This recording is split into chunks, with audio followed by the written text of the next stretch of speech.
Welcome to the FarrCast, providing you insight into Wall Street, Washington, and the world.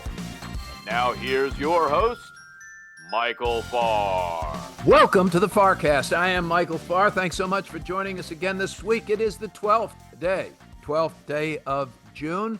Almost halfway through the month of the last, 6 months in the year here. The year's flying by. It feels like, doesn't it, ladies and gentlemen, we've had at least 2 or 3 years in the last 6 months. I feel that way. I'm kind of exhausted. I keep trying to keep up with the headlines and who's done what and what country's gone where and who's invading somewhere. Somebody's invading Los Angeles as we speak. And who knows, maybe Portland, maybe Chicago. Line up. The world's changing. And yet the stock market has rebounded, and the Dow is up, and the S&P yesterday closed over 6,000. It's within a breath of its all-time highs. It's not cheap, but it is cheaper because earnings have increased. So 21 times earnings has never been really cheap, but it isn't really, it's okay, folks. The economy is continuing to expand. And when I say positive things about the economy, and if you've been reading my weekly stuff, I've suggested that things are basically okay. And I got a barrage of hate mail.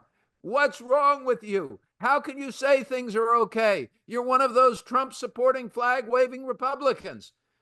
I don't know why saying the economy's okay makes me, how that comes into any kind of political comment at all. I, as you know, really try not to comment on politics, folks. I really don't. But if you look at the data, I know there are problems with the economy. I'm not giving it 100% A plus, But in general, it's okay. It's okay. Wages are okay. In fact, wages are ahead of inflation. That's good for the broad population in America. That's good for the American worker, for all my liberal friends who love, and I do too. I want to make sure everybody can survive and earn a living wage and do well. Inflation is pretty tame right now. Should the Fed cut rates? I don't think so. I think they've got to wait and see. But, could we see a recession? Sure. Yes, it'll be a policy-driven recession that will lead to inflation because we've just jammed tariffs so high and the effects come through. But guess what? We're not seeing the price effects of those tariffs in the data yet. So if you want to just call balls and strikes, folks, come on over to Farr's side of the table. It's not that bad. Now, we are seeing some changes that have me on pretty much high alert because the dollar is falling. And I don't mean a little, I mean kind of like a rock. It only seems like fractions of a penny, but this is a big deal. Bond yields, they've been up and down a lot. And the other big deal is precious metals. And I mean all the precious metals. I don't mean just gold. I mean everything to silver and platinum and palladium and copper and all of them. These are signs of two things. I said this on Frank Modick's radio show last night. Modick or Modick on the money. I don't know how he pronounces his last name. He's a big LA radio guy. He covers the whole West Coast. I do his show every so often. Anyway, he said, what does this surge in precious metals mean? I said, it's two things. When you see gold go up, it's two things. One, it can be an inflation trade. It's telling you that it expects inflation. Second, it's a flight to safety. So two things, and they can occur at the same time. And then there's always a mystery in precious metals, especially with gold that doesn't have many real uses for anything. So with all of that, do you buy this market? Do you sell this market? Should you be worried? Should you be concerned? Should you just go to the beach and forget about it? We're going to go to Chicago and ask Iuorio. This is what you do. This is my guy. He's going to give us the answers. Welcome, Jim Iuorio. Welcome to you. I think the whole forget about it thing, you were making fun of Italian Americans, and I'm going to contact your human resources department immediately. Italians are the last sector that you can openly make fun of, and we don't care. Right? Really? I was, my forget about it was really to make fun of all New Yorkers. Which okay. Probably, yeah. Okay, fine. Human resources will still come after me. Oh, they'll be getting a nasty email. You can't make fun of anybody. I know. Okay, let me be specific. I was making fun of Polcari. Okay, good. Yeah, we'll do that. Yeah. Nobody could object to making fun of Polcari. Yeah. So of the things you said, I think one of the most interesting things to dissect right away is the movement in the dollar and the movement in precious metals. I think you forgot something that's important in the gold story, and that's over the last 3.5 years, central banks around the globe have been absolutely stockpiling gold at a rate not seen in 75 years. Why are they doing this? I Well, didn't know that. That's why I didn't yes, say it. I didn't know it. right, and it's led by India, China, Russia, and Poland, oddly, and then some other, emerging economies too. Now, one of the things, the impetus of this has been when we froze Russia out of the SWIFT payment system and then froze up their dollar-denominated assets. The rest of the globe, particularly the countries that are not on our good list, a little bit on our naughty list, we're like, well, crap, if they're going to be the arbiter of the world's trade, we might want to diversify out of dollars and treasuries for fear that they might do the same thing to us. So just to put it in perspective, in 2017, 64% of the world's reserves outside of the US were held in dollars and treasuries. Now that number has gone down to 57. Is it huge? No. Is it significant? Yes. And that's one of the reasons the dollar rallied. Now, there's one reason the gold rallied. What year was it 64%? Give me that again. 2016. Yeah. 2016. Okay. Got Right. it. So I said something wrong there. I said that's one of the main reasons that gold has rallied. I said the dollar. That's not what I meant. Now, the other precious metals is twofold. One, you can say that it is a commentary on poor dollar policies, which is true. I mean, we thought that this new administration would come in and they'd be cutting spending at a bigger rate than they are. So the dollar is weakening. Now, when you see the rally in the metals and the rally in Bitcoin and the rally in some of the other things that Dennis Cartman used to say hurts when you drop them on your foot, that to me is commentary on weak dollar policies. That's one of the reasons I want to be in the metals quadrant, and I have been beating this drum for 3 years. So I think Yes, those you things are have. very And related. on our show, you have. Yes. And I appreciate that. But the stock market, you said, what do we do? Well, the stock market seemed relatively buoyant to me. I don't even mind these pullback over the last 2 days. We're talking on Thursday, the 12th. I don't mind this pullback. I think it's going to test the level around 59.90 and go higher. Why is it going higher? Well, a couple things. First of all, the low that we made in April 8th was literally the most asinine low my entire career. I polled 200 different money managers who all told the same story. And the same story was, I heard on TV basically that Trump is going to destroy us all, so get me out of equities. Now, if you say I've looked over every policy initiative and I've come to the conclusion that I don't want to be in risk assets, that's one thing. If you're just screaming orange man bad and selling all your stocks, well, that's idiotic. And that move down to April 8th was idiotic. So the snapback was powerful. Then throw in the fact that earnings have been excellent. Of the Mag 7, 28% earnings growth when only 16 was predicted. Even the forgotten 493, 9% earnings growth where only 5% was predicted. So this is pretty good. Like you said, this is a resilient economy and resilient American companies. Perhaps the weaker dollar is helping some American companies too. Did I say too much there? Is that confusing or are we all good? No, I liked it.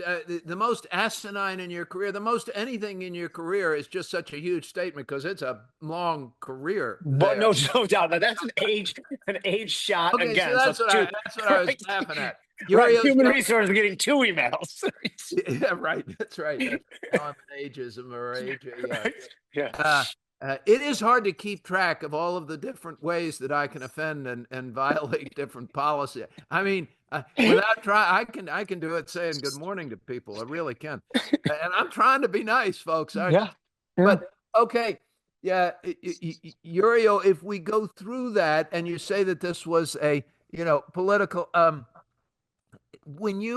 said when you have volatile policy, and I don't know that I agree with you that it was that asinine. That the comments and the statements out of this administration are extreme on purpose. Are extreme on purpose.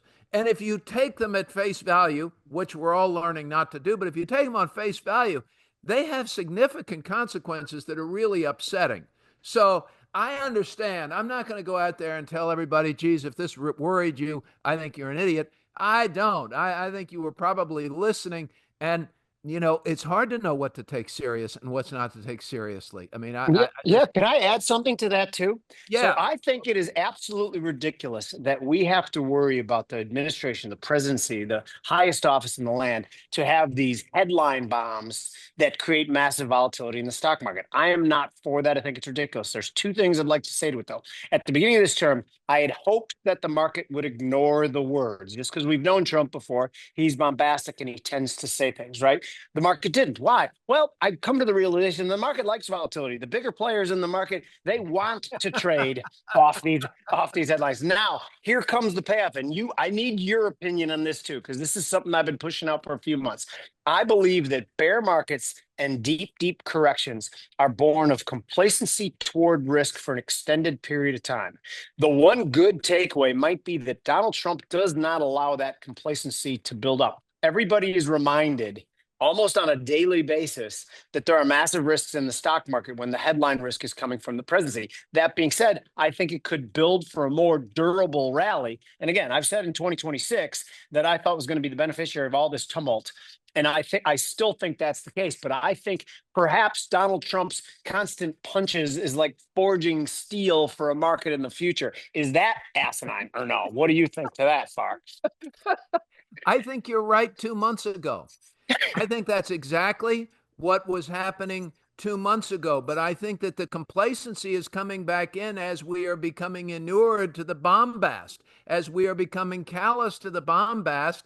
All of a sudden, we're complacent about the administrative bombast. And so it is losing that effect. I think it's had that effect. It's losing that effect. And I pray to God, Mr. President, don't look for other ways to see if you can get louder on the bombast. For God's sake. But there is that risk, though, that he will look for that, right? So that risk still exists. Yeah. Oh, yeah. I mean, the most dangerous thing you can do is to ignore the guy. He's going to get your attention. But you listen to Lutnick, who says, look, we found the right level and they're not going to change for China tariffs. Wait a minute. These things are still huge. We can't decouple from China. I understand and I agree. And I mean, and you can't see me, ladies and gentlemen, but I'm pounding my fist that I agree that we don't want or need and we don't have a place for illegal immigration in the United States. We don't have a place for illegal immigration in the United States. But we need to increase the size of our population, and we need legal immigration because we're not growing. 0.15% population growth, birth rate growth in the U.S. You need more workers and you need a growing population as the fundamental tenet of any expanding economy over time. Yes, we're increasing productivity and we're getting away with it for now, but you won't get away with it forever. So you've got a dual purpose here in the policy. You can't bring all the manufacturing jobs back to the U.S. if you don't have anybody to work there. And we've got 4.3% unemployment. There are no workers out there, and there are no more people coming here to work, and we're not having more babies to work. This doesn't work. So yep. Can I add something to that too that I like? I like what you're saying too, because you mentioned productivity. So I'm actually one of the few people who think the AI story isn't loud enough. And I think there's a secret element. A secret element to AI that people aren't talking about, like lawyers, accountants, writers, even songwriters.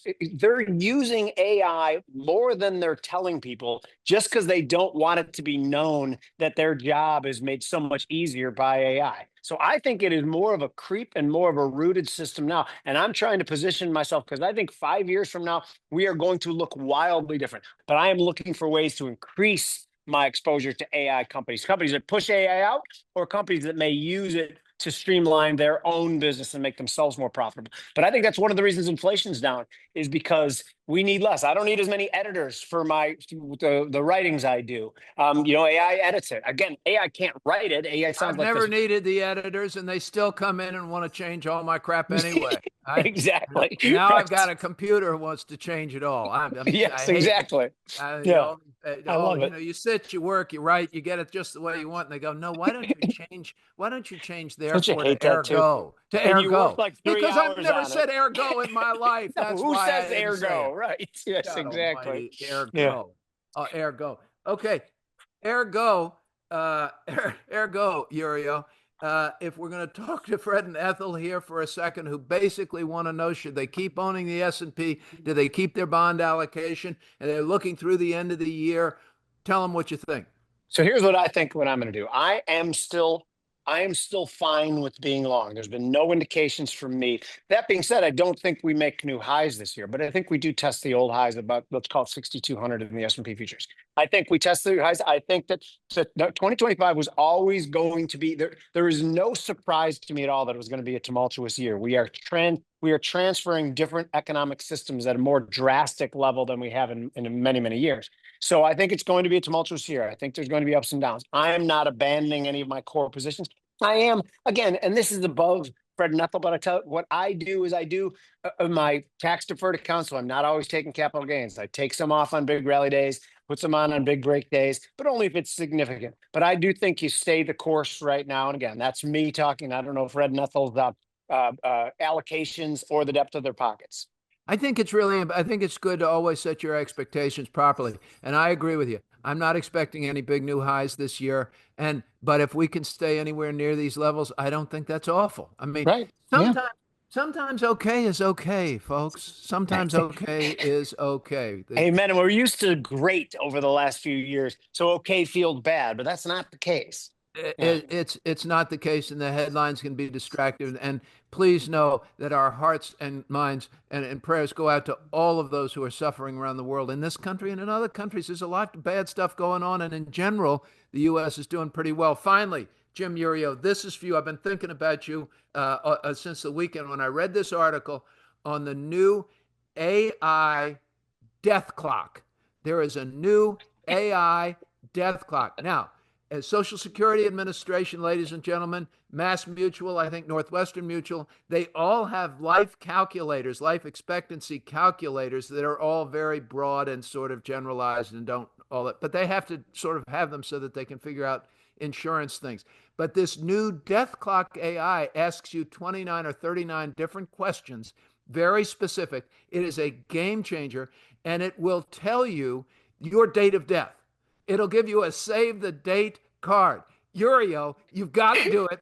Okay. And I'm going to tell you now, I did it. I'm going to be, it says I live until 2072, like September 23rd. It'll tell you that I'm going to die at 11:30 in the morning.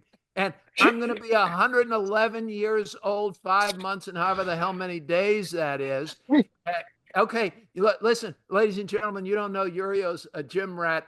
I'm sort of a gym rat fitness guy. I really pay a lot of attention to this, the A1C, the sugar, the drinking, all of it. And Iuorio is a machine.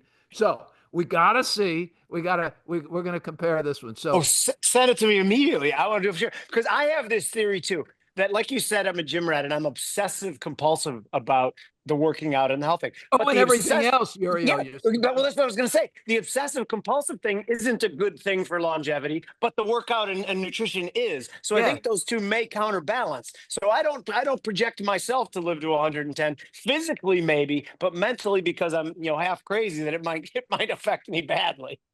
We'll see. It depends, whether it's the complacency or whether you'll actually get through on the half crazy. It's a volatility. Jim Iuorio, TJM Institutional Services, voice of the Chicago floor, our great friend here on the FarrCast. Thank you, Jim. Ladies and gentlemen, we're coming back with Dan Mahaffee. What's going on in Washington? What's going on in L.A.? Why do we have these protests? And will Jay Powell actually have a shadow chairman? When we come back on the FarrCast.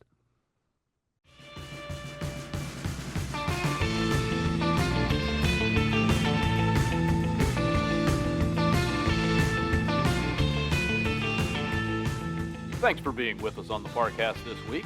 It's time now for our political analyst, Dan Mahaffee. This segment was recorded on Thursday, June 12th, about 18 hours before the Israeli raids began on Iranian installations. We woke Dan up early on Friday morning to record a revised segment, but I've decided to publish that as a special standalone episode and continue to publish this segment as part of our regular episode. Dan gives a preview of the raids and insights into the calculus of American support and lack thereof. I hope you find Dan's thoughts as insightful as I have. So now, from Thursday, June 12th, here's Dan Mahaffee and your host, Michael Farr. Welcome back to the FarrCast. Joining me now, Dan Mahaffee, president of the Dr. Scholl Foundation, scholar at the Center for the Study of the Presidency and Congress, our senior political analyst on the FarrCast. Welcome back, Dan. Good morning, Michael. Thank you. Let's go from the West Coast to the West Bank today. How do you like that? Did you like that? Oh, yeah. There we That was go. off the One top of my tour. head. I didn't even practice that one. West Coast, Dan, we have the National Guard ordered by the president into California and perhaps coming soon to a city near you that's having protests to help quell National Guard violent protests, real violence where people are getting hurt and cars are being blown up and things like that. Uh, but the thing that strikes me oddly about this, Dan, is that typically governors ask for the National Guard to quell violence. Nothing wrong with a peaceful protest ever. It's protected by the Constitution. It's these violent protests that are causing the problems. Why did the president get involved in this one, Dan? Do you think he was right? Do you think Yeah. he was wrong? What's going on? Let's break this down into three pillars. Why don't we? And let's first start with the legal one first, which is like it or not, the president has a heck of a lot of authority to do these things, to mobilize forces. Yes, as you say, it is traditionally the governors who call in the National Guard, but the president has this authority. Look, it's something that goes back to the Civil War itself and Fort Sumter and the protection of federal property.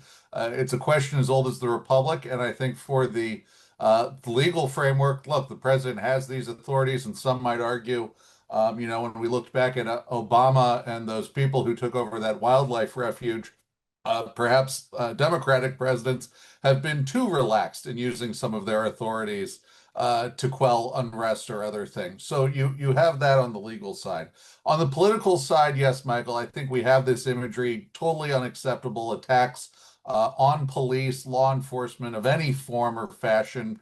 The imagery you see of that of California highway patrolmen, not unlike what you saw on January 6th with police. So you have to, from any kind of side of the aisle, say, no, there's no way you attack law enforcement and you protect them even if you disagree what they're doing, because we have a court system and a rule of law to follow on with that, even if this administration's rhetoric is cheapening that sense of a rule of law. You don't want to go to that level. And politically, the president, in his mind, sees reestablishing order as important, because if you look at how he felt in the summer of 2020, he sees an arc in his own personal history from those summer riots to the loss of his reelection campaign as a time when he lost control, and he's not going to let that happen again. And politically, we see too that, for those of us who were in Washington, D.C. in that summer of 2020 and saw how there was that response in Lafayette Park to the protests, that there are no longer those guardrails in the Pentagon, national security advisors, chairman of the Joint Chiefs of Staff, defense secretary.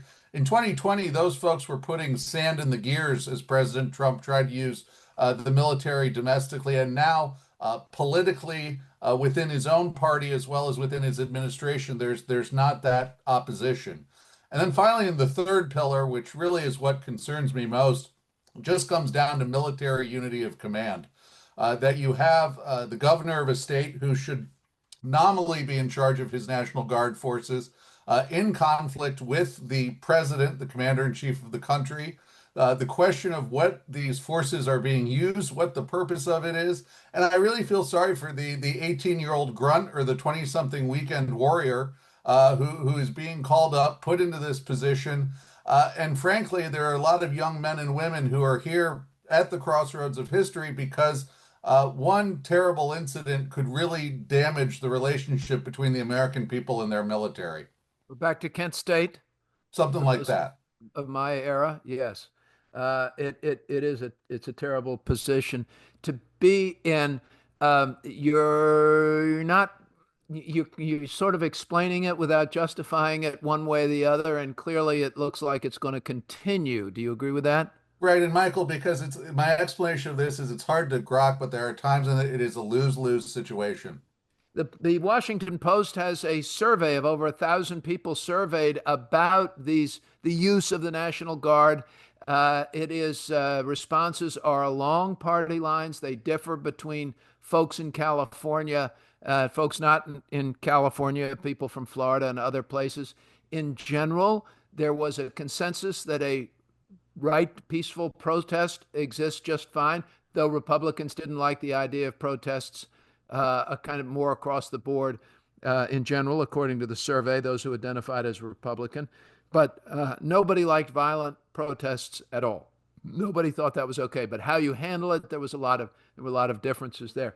Let's, Dan, go to the Middle East now. There are a couple of things going on. One, we've seen the price of oil go a good deal higher here from an investment perspective because the threats to Iran, an attack on Iran, seem to be increasing. U.S. personnel, embassy personnel, I believe, has been removed from Iran. A lot of the personnel have left, according to the U.S. government. And Netanyahu and Israel are serious about perhaps attacking Iranian nuclear facilities. And the U.S. has declared Iran in violation of its nuclear agreements made in the past for the first time. For the first time. How serious is it? Do you think they're going to attack? Will the U.S. back Netanyahu? Because on the surface, they're saying, oh, no, don't do it. But are they just sort of feigning, or are they serious? Yeah, look, it's a question of how much is Netanyahu being used as the bad cop while Trump tries to negotiate Yes. with the Iranians on some kind of a process. And look, the Netanyahu as bad cop is heightened by the fact that Netanyahu needs a war to continue in some form or fashion somewhere in the region to hold his coalition together so he doesn't go to jail. So he needs either Wait. What do you mean so he doesn't go to jail? well, look, we've talked about this long. The corruption charges he faces if he comes out of office, along with the inevitable investigation of what happened during the Hamas attacks and how that was able to happen. There's a lot of scandals swirling Netanyahu that only are held at bay as long as he remains in office as prime minister. So that requires the support of his coalition, and those are the ones who want to take over Gaza, want to take over the West Bank, and want to go to war with Iran. So the hardliners are keeping Netanyahu in power. For Trump and his presidency and his administration negotiating with Iran, the question is, one, we can't afford another conflict with Iran. It would make the war with Iraq look like a child's play type conflict if you really got bogged down into that. And also, any kind of strike is liable to see Iranian retaliation all over the region, if not even into Europe, given some of the missile ranges that they have. So it is a very costly conflict. But as you point out, yes, the Atomic Energy Agency of the UN saying now that the Iranians have breached the threshold, that they are outside their agreement. Ultimately, though, it's one of those ones where, like it or not, I believe you have to get down to some kind of diplomatic solution because the consequences of a war, one, the ones we know about are immense and expensive, and then the unknowns are even more frightening. The unknowns are even more frightening. Tell me about the unknowns I mean, part of me, Dan, I've got to tell you, is saying, go Israel, get in there, attack these nuclear facilities, get rid of the damn things. I'm so sick of Iran and the trouble it's caused around the world, the terrorism it has fomented, the attacks on U.S. people and our surrogates. Do the Iranians and allies. shut down the Strait of Hormuz? Do they target and destroy most of the Saudi oil facilities? All of these things that are infrastructure for the global energy markets, you have that. Do they try and strike at our bases, say Diego Garcia or other places that are of strategic importance? And as you say too, as a sponsor of terrorism around the world, what sleepers, what cells activate to cause violence in cities and other capitals around the world if Iran feels they need to respond somehow? So the range of options they would respond with would be ones that we can't necessarily see as a one for one, even if we said, oh, we're just knocking back the nuclear program back a bit. Okay, but then so what?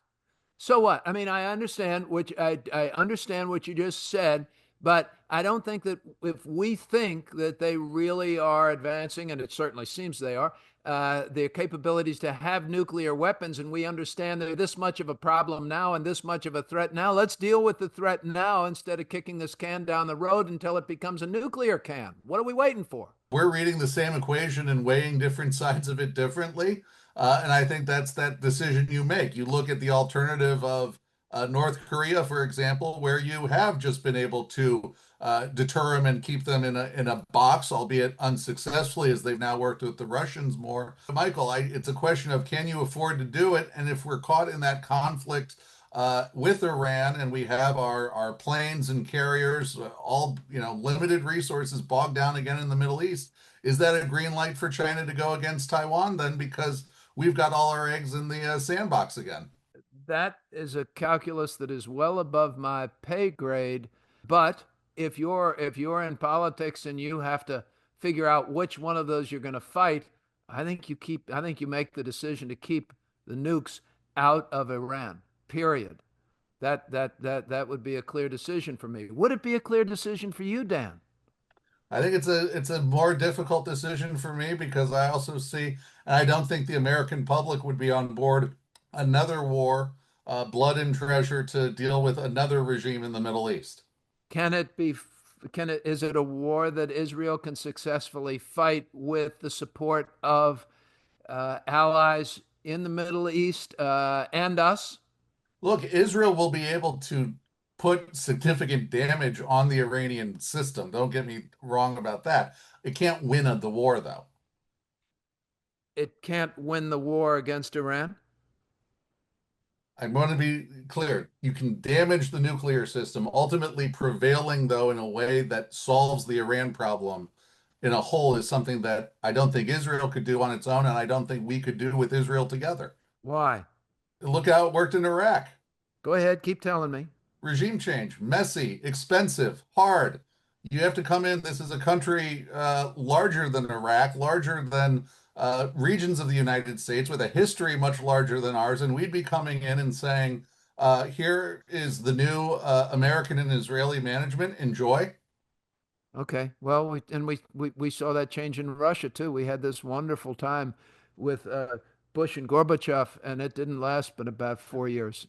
Sadly, I was a part of that. I was over in the Soviet Union, and I helped open those stock markets, and I was a consultant to them for a long time. And I taught the brokers. I taught capitalism to communists and socialists in 1990, 1991.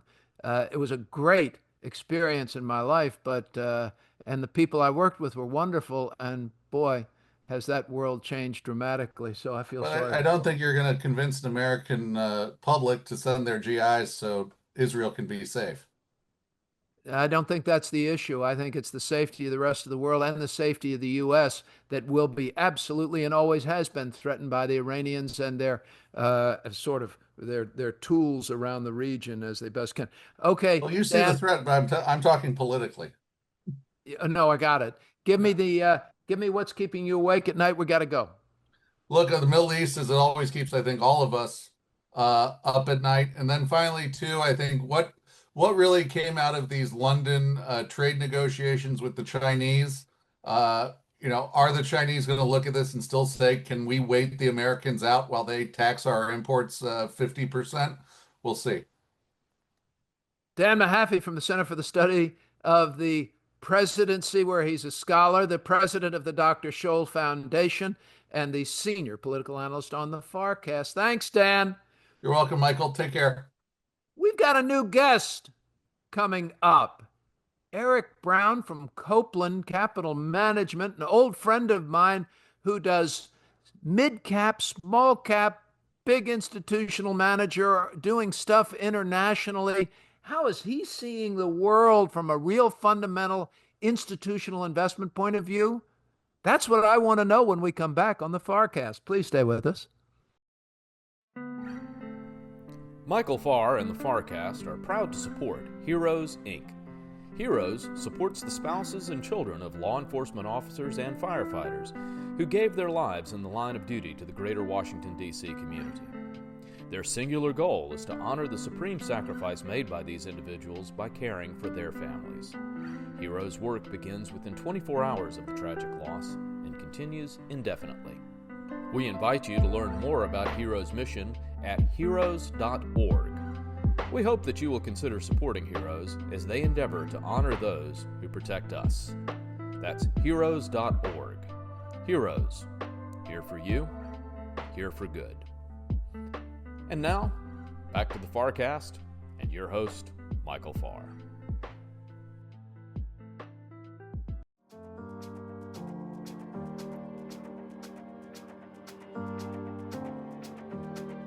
We appreciate you listening into the FarrCast this week. And now to introduce this week's special guest, here's your host, Michael Farr. Welcome back to the FarrCast. I'm Michael Farr. It is June the 12th. June the 12th. Here we are, coming halfway through the last month of the second quarter, coming into the last half of the year. Here we go, 2025. And I said at the open, it feels like we've had 2 or 3 years here in the first 6 months. I'm exhausted already. Thank God it's summer. I hope you, ladies and gentlemen, are going to get a bit of a rest. Good segments today with Jim Iuorio from Chicago. His insights into precious metals, a real veteran trader. To get his insights after all these years is always fascinating and really informative to me. Dan Mahaffee, interesting on his perspective, especially on what's going on in Israel with Netanyahu and his position that Netanyahu needs to be involved in a conflict, needs to have Israel involved in a war somewhere so that Netanyahu can keep his job. A real personal interest in keeping a nation at conflict would worry me a little bit as a citizen of any country where that were the case. So what are we doing? We're going to return now to the investment sphere. Copeland Capital Management, based in Philadelphia and Boston, is really a substantial institutional investment firm. Eric Brown is the CEO, and he's going to join us, a principal at Copeland. He's a portfolio manager. He went to Trinity College. He is a CFA, Boston Security Analyst Society. But Eric started this firm how many years ago, Eric? 20 years. We're actually going to be 20 years in about 20 years ago. God bless you. That's wonderful. 20 years ago, his chairman is a great friend of mine named Ted Rohr, and Ted is my mentor. Ted is the guy who got me in the business years and years and years ago. Well, almost 40 years ago now, and I've known Ted for well over 40 years. Another brilliant investor mind of Wall Street, and older than I am, so you can tell he has his scars and stripes along the way. So, Eric, give us the background and just quickly what you do at Copeland, and then I want to drill down on what you're seeing in markets and stocks right now. But tell our listeners, if you don't mind, please. Sure, of course. So our focus is dividend growth investing. So when I started the firm, it was just one sort of large cap dividend growth strategy. Started with about $5 million in assets under management. And then in 2009, you mentioned Ted Rohr. We were very fortunate to fold in Ted and about 5 other people from Rohr Asset Management. That gave us the opportunity to sort of take our strategy down cap. So as we sit here today, we manage money not only in large cap, but mid cap, small cap. We actually go all the way down to micro cap. And then we also have a couple international strategies as well. So, but everything that we do is predicated on dividend growth. So we only buy companies that raise their dividend every single year. And Why? Sure. Why dividend growth? I mean, there are a number of firms that do it. What's the secret sauce in dividend growth for you? Sure. Well, I think for one thing, we're very much focused on the growth, not the yield, which I think is an important differentiator. For us, it just gets us focused on the right pool of companies that have outperformed the market over time. And importantly, they've done that with less risk. And really, to be able to raise your dividend every year, you have to have the strong underlying cash flow to do that. I think you have to have a sustainable competitive advantage. And then also, importantly, you have to have disciplined capital allocation from management. So certainly, there are companies out there that have the ability to pay a steady and growing dividend, and they choose not to. But we like to get paid every quarter from the companies that we own, and I think and most importantly, probably those dividend growers do outperform over time with less risk. So as someone who was starting a firm and betting my career, that certainly seemed like a great place to be, and it's obviously we've had tremendous success over the last 20 years doing that. You guys manage how many billion now? It's just a ton, isn't it? Right around $9 billion. Right around $9 billion. This is an enormous firm. Look, ladies and gentlemen, the number of asset managers and RIAs that get past the $1 billion mark is really small. It's a really small number that actually get there. There are thousands and thousands of money managers in the 100 million, 200, $300 million range. You get over $1 billion, that's thin air. You get over 5 billion, and you're not talking about a lot of firms much anymore. So Eric's firm has been remarkably successful, and they continue to grow. So now I'm gonna just push back quickly because I want to hear your answer to this, and I don't say it just to be argumentative, but Warren Buffett used to say that he really didn't care about owning dividend stocks because he didn't want his capital returned to him and he didn't want to pay tax on it. He wanted the company to find better growth venues for the capital he invested in that company. What would you say to Mr. Buffett? And I, by the way, own both. I own some companies that in our portfolios that don't have dividends. I mean, I don't have to have it, but I like dividend growth too for a lot of the same reasons you do. But what would you say to Mr. Buffett? Well, that's a little ironic because he does own a lot of dividend growth companies like that. He also has the luxury of having a tremendous amount of cash already, so he doesn't really need, additional cash repatriated to him. But again, I think dividend growth just gets you focused on the right kind of companies. So it's not to say that there aren't companies out there that are great companies that just choose not to pay a dividend, but we just like sort of the steady predictability of dividend growth. It's a great tell for management optimism. I mean, if you have a company that raises its dividend 10% every year and all of a sudden they raise it 5%, that's a flag for us to say, why are they less optimistic? Are they doing a large, acquisition or something like that? And then certainly the converse is true. If a company raises dividend 10% a year for years and suddenly raises it 50% or 25%, we've certainly seen that from companies like Morgan Stanley, literally doubled its dividend not too long ago. So the tell that you get from management, I think, is also attractive to us. Will you own a company that doesn't have a dividend? Could you own an Amazon, for instance? No, no. And actually, if a company paid a dividend and held it flat for 2 years, we would have to sell it as well. And if a company cut its dividend, we would also sell it immediately. If they cut their dividend, you'd sell it immediately. And that strategy over now 2 decades is proven out. Is there a time in a market cycle where this strategy really doesn't do all that well? Well, it depends. It's a good question. Depends on market cap to a certain degree, but I think across the board, we would say that in a very frothy market environment, that's certainly challenging for us. And at the small cap level, that would be, let's say, biotech's doing extremely well. At the large cap level, that would be our friends, the Mag 7, which has definitely been a challenge over the last 2 years or so, just because of such narrow market returns. And some of those companies don't pay. Well, NVIDIA pays a dividend, but it's basically a token dividend and they don't raise it at all. So that's not something that's eligible for purchase for us. You have seen some companies actually in the mega cap start to pay a dividend. Google and Meta would be two of those. And Meta actually just raised their dividend. So that's something that would be available to us at this point. But I think, to go back to your question, yeah, it's really the go-go markets where, we typically would still have 80% upside capture, but we're not probably going to keep up with the market. The last caveat I would say, though, is that we are very focused on sector neutrality. So we have some dividend strategy very heavily focused in utilities or things like that. I mean, we're very much sector neutral to the extent that we can be, and therefore we have, heavy technology weightings, which would be similar to the benchmark. So that does help us keep up with a very frothy market, but we can't always get every last percent, basically. I know this is going to sound, ladies and gentlemen, and I'm going to explain it in just a second, a bit of a wonky question. Are you blanked in any particular S&P industry weightings? Communication services is the one is a big challenge. It's about 9% of the S&P at this point. Having Meta declare a dividend was certainly a boost for us in terms of making that viable. But yeah, in terms of a structural underweight, really the only sector that at the moment we can't get a market weight, even if we wanted to, is comm services. But it sounds like that's a top-down sort of a problem and not a bottom-up. That you can't find the bottom-up companies to qualify in that space. Is that what I'm hearing?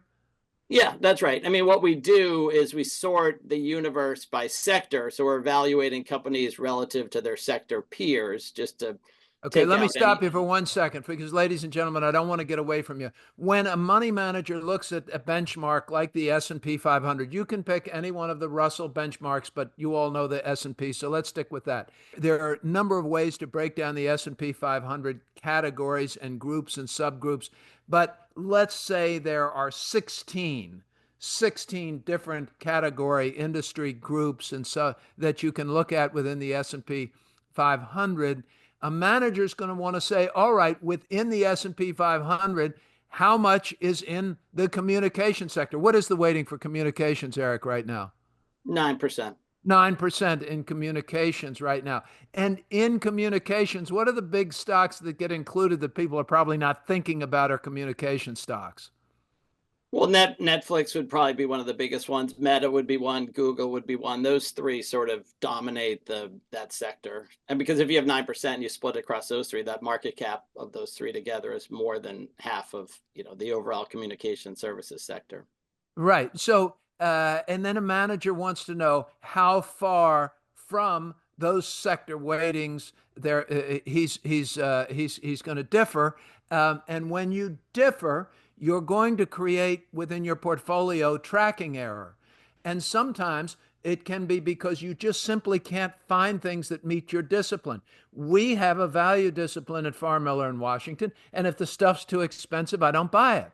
And if all of a sudden all of the healthcare stocks are going through the roof and they're trading at just stupid multiples, I might own some just fraction, just a couple of healthcare stocks.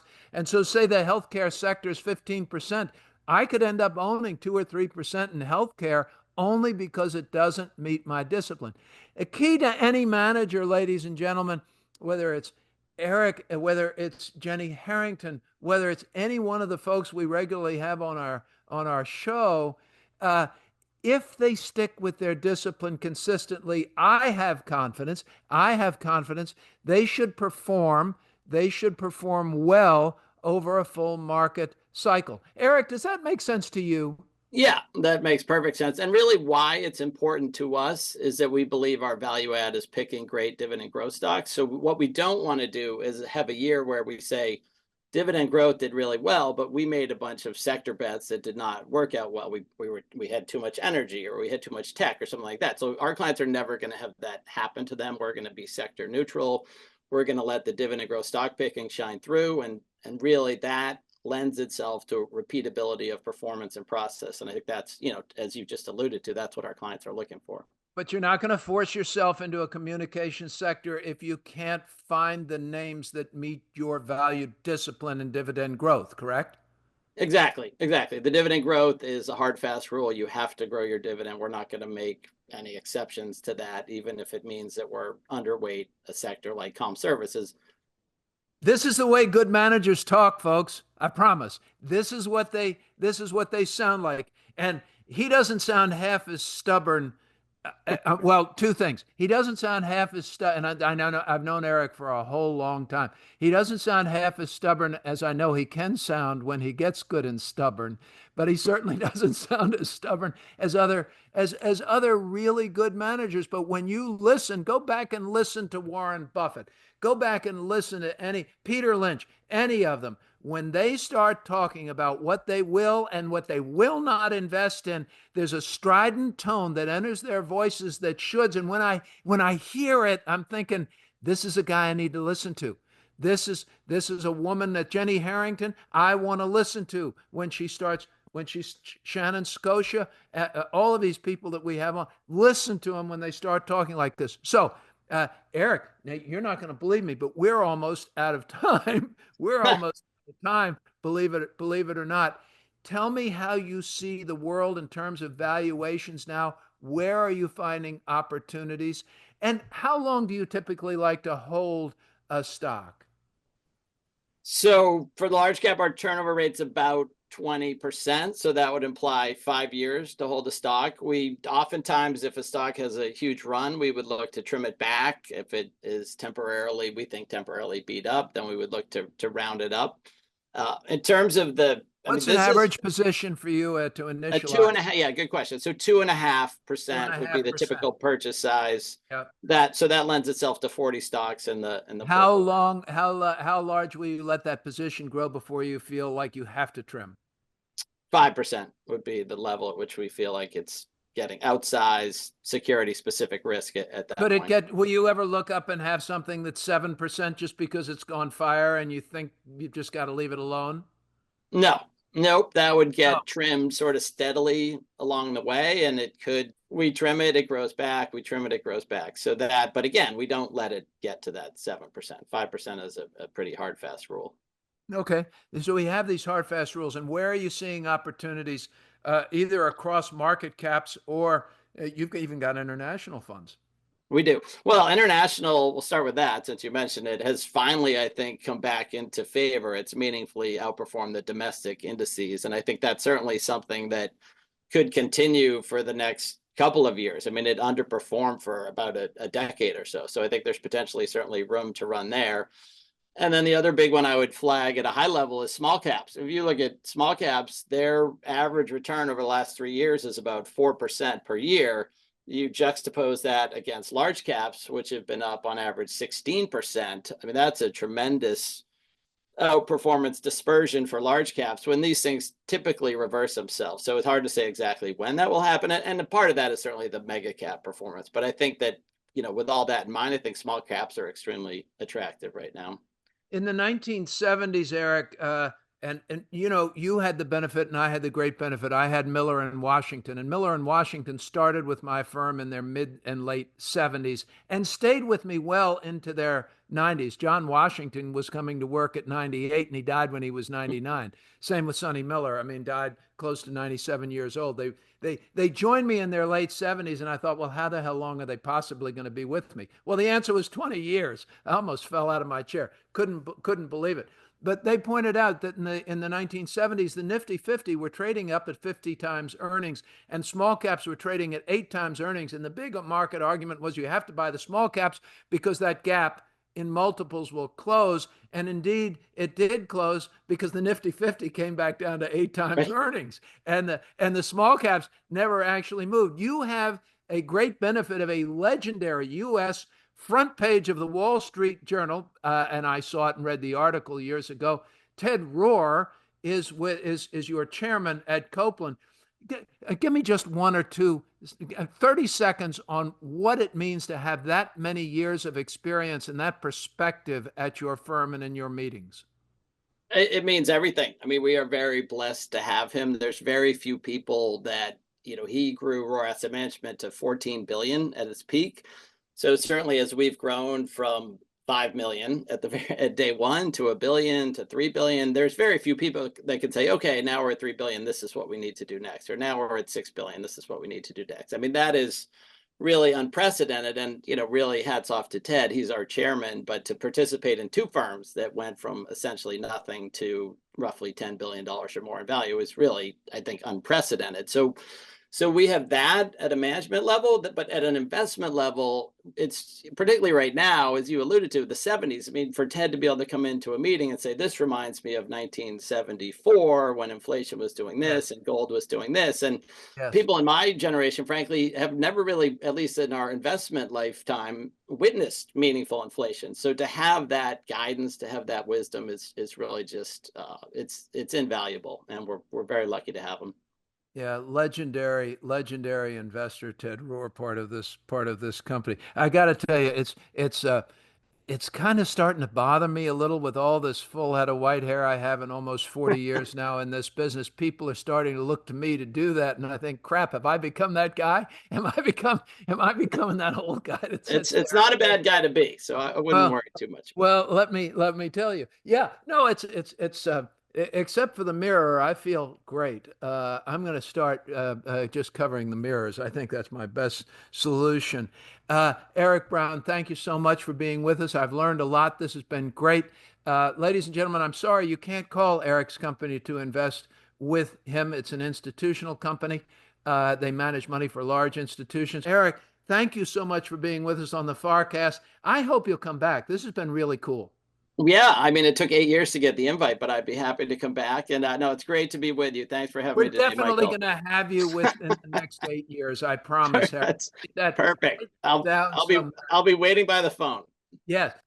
That's it for another FarrCast, ladies and gentlemen, as we cover Wall Street, Washington, and the world so that we can better understand the world around us, what's going on in the economy, what's going on in politics, and how it's going to affect your investment portfolios and long-term plans. Long-term plans shouldn't change very much. So stick with your long-term optimistic view.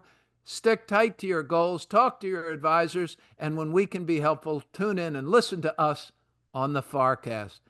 For Harry Jennings, my producer, everybody at Hightower Advisors, Farr Miller in Washington, thanks for listening. Please share us on social media. We will be back again next week from Rehoboth Beach, Delaware. I'm Michael Farr. See you next week. That's a wrap for this week's FarrCast. Thanks for listening, and thanks to our guests, Jim Iuorio, Dan Mahaffee, and special guest, Eric Brown. The FarrCast is produced by Michael Farr and Harry Jennings and comes to you weekly for free on all major podcast platforms, including Spotify, TuneIn, and Apple Podcasts. For more insights from Dan and Michael recorded after the initial Israeli air raids on Iran, please search for our special edition segment, published through our regular channels and available for wherever you find your favorite podcasts. Please be aware that anytime we or any of our guests mention a specific company, sector, or refer to performance in relation to an earnings report, news headline, or economic trend, it is not a recommendation to buy or sell. Review the risks and rewards of any investment with your financial advisor for what specific investment and general strategy is appropriate for you before you make any investment decision. And if we can be of assistance here at Farr Miller in Washington, please reach out to me at hjennings@farrmiller.com. We are here to help, and I'll be happy to put you in touch with one of our investment professionals to help you navigate your financial course across the changing investing environment. We are grateful for all of your notes and comments, and we try to respond to as many as we can. Please keep those emails and messages coming. We'll be back with you next week. Until then, take care, stay safe, and stay healthy. I'm producer Harry Jennings, and thank you for listening to the FarrCast, Wall Street, Washington, and the world.